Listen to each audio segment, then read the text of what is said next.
Continuación del Santo Evangelio según San Marcos. En aquel tiempo, saliendo Jesús de los confines de Tiro, fue por Sidón al mar de Galilea, atravesando el territorio de Decápolis. Y le trajeron un sordo mudo, suplicándole que pusiese la mano sobre él para curarle. Y apartándole del tropel de la gente, le metió los dedos en los oídos, y con la saliva le tocó la lengua. Y alzando los ojos al cielo, suspiró y le dijo, Éfeta, que quiere decir abríos. Y al punto se le abrieron los oídos y se le soltó el impedimento de su lengua, y hablaba con claridad. Y les mandó que a nadie se lo dijesen, pero cuanto más se los mandaba, tanto más lo divulgaban, y tanto más se maravillaban y decían, todo lo ha hecho bien. Ha hecho oír a los sordos y hablar a los mudos. Pueden tomar asiento.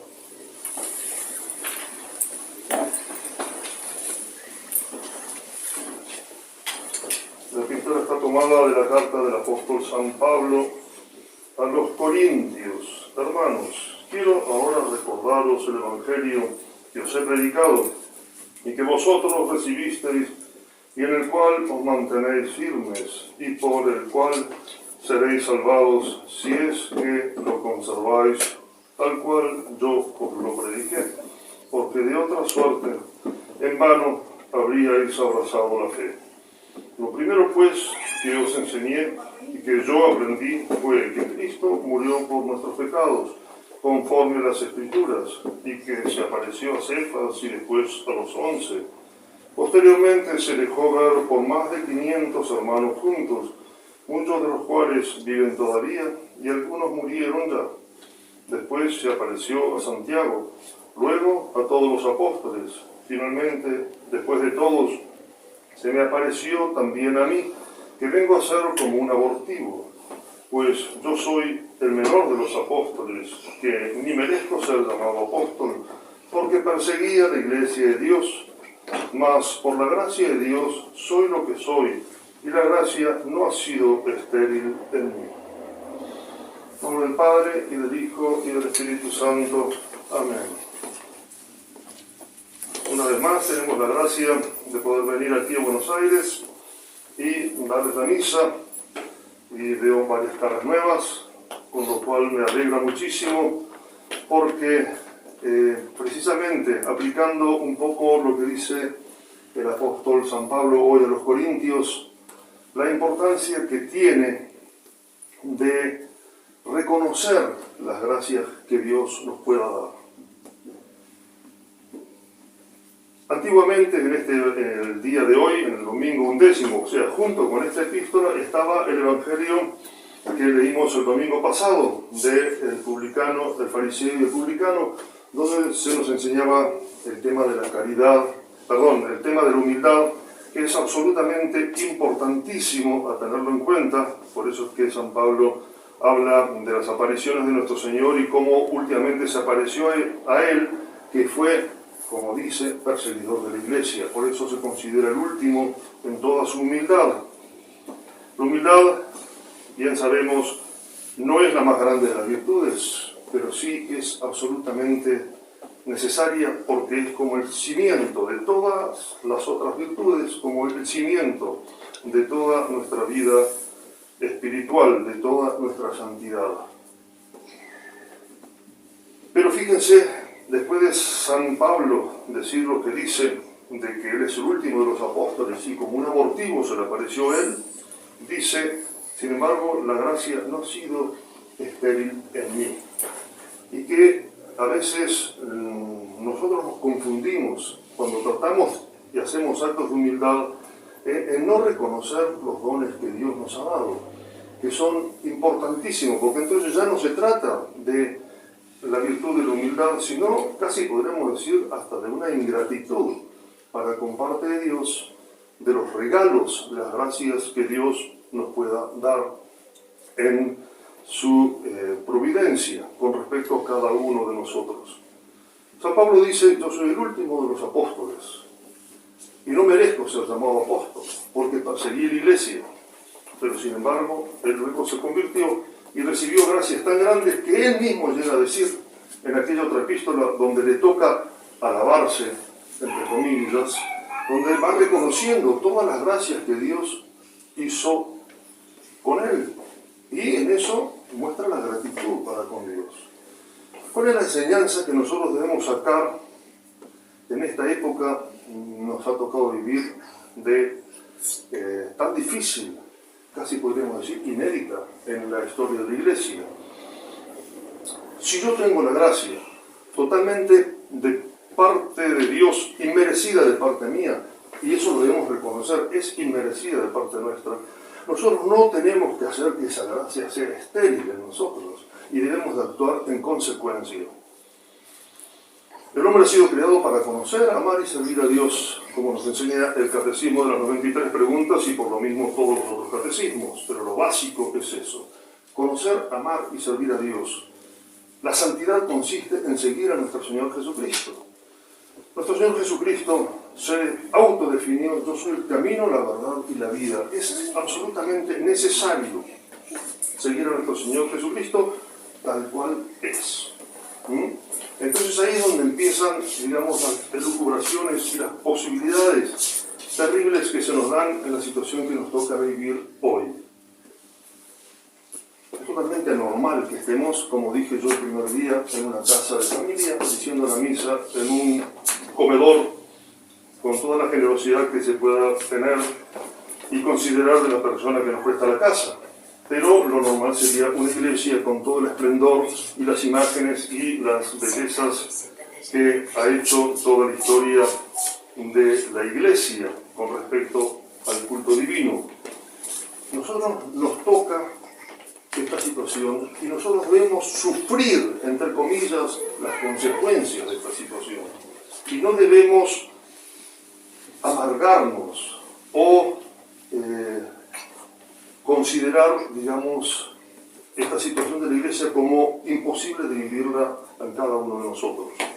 Si nosotros, por alguna razón que nosotros no sabemos, hemos sido elegidos de Dios sin ningún mérito de nuestra parte para conocer la verdad, no solamente debemos conocer esa verdad, sino que debemos amarla y servirla, porque esa verdad es Cristo mismo. Y es importantísimo que nosotros llevemos esta decisión nuestra y la apliquemos a nuestra vida con todas sus consecuencias, que a veces no son desde el punto de vista sentimental o de los sentimientos lo que más nos agrade en esta situación. Pero la santidad consiste en cumplir la voluntad de Dios, y la voluntad de Dios se nos manifiesta por ese conocimiento que Dios nos ha dado, gracias inmerecidas, para poder seguir a nuestro Señor en toda su verdad, en toda su doctrina, aplicando exactamente lo que nos toca vivir de la situación de la iglesia hoy. Eso, por un lado, teniendo en consideración el tema de la misa. ¿Cuántas veces me ha tocado escuchar en personas que por ignorancia piensan: padre, yo no puedo pasar un domingo sin la misa, yo necesito el domingo sí o sí ir a algún lugar, entonces si usted no puede venir, pero yo entiendo todo el problema de la iglesia, Francisco no puede ser el Papa porque un vicario de Cristo no puede enseñar lo que enseña, que no solamente es diferente, sino contrario a lo que siempre la iglesia enseñó. Si nos ponemos a verificar todo lo que es el magisterio de la iglesia a partir del Concilio Vaticano I, el único que hubo en el Vaticano, porque el otro fue un falso concilio, no hay página que no entendamos en su magisterio que los papas nos enseñen la necesidad de todo católico de estar en obediencia con aquel que es el vicario de Cristo. Entonces es importantísimo llevar esta verdad hasta las últimas consecuencias. Entonces digo, bueno, no, me voy a la parroquia de la esquina o me voy con estos que dicen la misa en latín, pero son lo que nos llamamos línea media. No es congruente con nuestra forma de pensar. Y eso es importantísimo que lo expliquemos, porque, fijémonos, muchas veces me ha tocado hablar de este tema. Yo necesito ir a misa. A ver, ¿yo para qué voy a misa? Voy a misa para dar gloria a Dios. para dar es el fin de toda la creación. Y no doy mejor gloria a Dios que escuchando la Santa Misa, porque una renovación incurrente al sacrificio de la cruz. Pero quiero dar gloria a Dios, esa es la finalidad. Si yo en cambio digo, yo necesito ir a misa, yo necesito recibir la comunión, yo necesito recibir la absolución sacramental, pero resulta que, haciendo un razonamiento, me doy cuenta que ni es la comunión, ni es la misa, ni es la verdadera absolución de los sacramentos. Entonces, no hay que considerarse cura en esto, sino que hay que considerar siempre a Dios. La finalidad es Dios. Nosotros solamente somos instrumentos en sus manos y nosotros debemos cumplir esa finalidad que es la de dar gloria a Dios. Si no, en el fondo no estoy yendo a misa por la gloria de Dios, sino que estoy yendo a misa porque yo me siento bien, porque yo necesito esto, porque yo, en el fondo es un principio, digamos, totalmente egoísta. No estoy poniendo el fin en aquello que es el fin, que es Dios mismo. Lo tenemos que tener muy en cuenta. San Agustín, ¿se acuerdan? Llega a preocuparse porque le gustaba tanto escuchar el gregoriano de los monjes en esas iglesias bellísimas, que decía, se preguntaba, ¿no será que yo estoy yendo a misa para escuchar a los monjes y en vez de ir como tengo que ir solamente por la gloria de Dios? Nosotros no nos debemos buscar en nada. El amor de Dios supone desterrar totalmente la palabra egoísmo de nuestras vidas. Nosotros no somos yo el fondo ni mi fin, sino que es Dios y la gloria de Dios. Y la gloria de Dios la tengo que buscar en la doctrina en toda su integridad, con todas sus consecuencias, que a veces pueden ser desde el punto de vista humano dolorosas, que por lo tanto se van a convertir en una cruz, y esa cruz es la que Dios quiere que yo lleve para santificar mi alma y crecer en el día a día en el amor de Dios. Porque mientras yo lleve con resignación esa cruz, es lo que Dios quiere para que yo me santifique. Con respecto al Evangelio, tenemos la curación del sordomudo, que nuestro Señor Jesucristo hace. Algunos santos padres dicen que nuestro Señor ya no estaba en Israel, se va a un país extranjero, al norte de Israel, y ahí cura al sordomudo. El sordomudo era figura de la humanidad entera, especialmente también de la gentilidad, porque ya el pueblo judío iba a ser rechazado porque, volvemos a traer lo de anterior, quiso adecuar la voluntad de Dios a su propia voluntad. Ese Mesías que venía no se adecuaba a los planes que ellos tenían, entonces vino los suyos y los suyos no lo recibieron. Y nuestro Señor entonces se vuelca luego a la gentilidad. La gentilidad es llamada a formar la iglesia, somos nosotros en cierta manera. Este milagro se pone en la ceremonia, se usa en la ceremonia, está en la ceremonia del santo bautismo. El sacerdote, antes de bautizar al niño que le traen para ser regenerado en las aguas bautismales, hace el mismo gesto que hizo nuestro Señor cuando curó al sordomudo. Con su saliva aplica en los oídos y en las narices, en la nariz del niño, diciendo las mismas palabras, éfeta. Y cuando uno le explica a la gente que viene en qué consiste esa ceremonia, simplemente recordar que el alma del niño que está con el pecado original está como sorda y muda a las cosas de Dios, y a través del bautismo se va a regenerar. Dicen que en el bautismo, en este milagro, nuestro Señor suspiró, miró al cielo y suspiró. Hay una interpretación de ese suspiro diciendo que no le iba a costar poco esa regeneración de la humanidad caída por el pecado original, y bien sabemos que fue su pasión y muerte. Debemos considerar siempre y tener muy en cuenta que estos sacramentos que tenemos la gracia de poder recibir desde la comunión, la confesión, el bautismo, importantísimo principio de todos los otros sacramentos, tienen esa validez, esa fuerza, gracias a la pasión de nuestro Señor, a la redención hecha por Él, Y por eso mismo entonces nosotros debemos considerar que costamos la sangre de un Dios, la sangre derramada por nuestro Señor Jesucristo. Como de alguna forma nos hace recordar el día que fuimos bautizados, que fuimos iniciados en la gracia de Dios, le vamos a pedir a Dios en esta misa precisamente eso, que la gracia no sea vana en nosotros. Si tanto le costó esa gracia conseguirla a nuestro Señor para nosotros, pues hagamos que fructifique.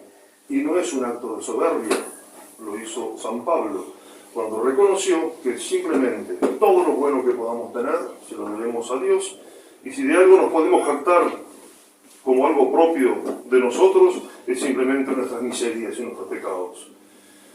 Pero si detenemos a considerar que tenemos cosas buenas, gracias recibidas de Dios, las debemos hacer fructificar, porque enterrarlas es lo que hizo el que enterró su talento y no lo hizo fructificar y mereció el enojo del rey que se lo había dado.